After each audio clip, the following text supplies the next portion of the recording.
You wrote, "We live in a world that idolizes hustle. But what if rest was actually the secret weapon?" Okay, talk about that with us.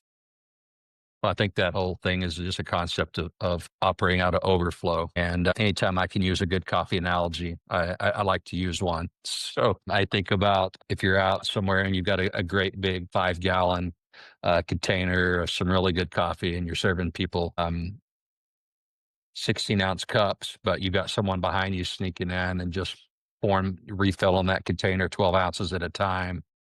Looks really good for a long time till you get down to the bottom, and then you realize that you're giving out so much more than what you're putting in, and that was really my story for about 30 years. It looked really good because the coffee kept flowing, but the level on that tank kept getting lower and lower and lower, and so I think a lot of that was for me, it was out of some self-preservation. I wanted people to think that I had it all together, and for about 30 years, I kept that facade up because I thought I had something to lose. I thought I had something to prove, and a whole lot of fear of being found out that I was just an imposter. And none of those things were true, but those are the things, the thoughts that are going through your head in your 20s and 30s when you're trying to prove yourself in whatever field that you're in. Is that, you know what, living in this part of the country is that we just bootstrap it and hustle, then we'll be fine. But at some point that breaks down and it's not sustainable. And that's where I found out that I didn't rest very well. There wasn't a lot of overflow, but there was a lot of outflow. But those are Todd, two I'm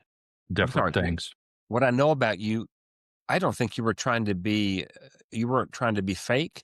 You weren't trying to have a facade. It's Mhm. what you knew. Is that fair to say?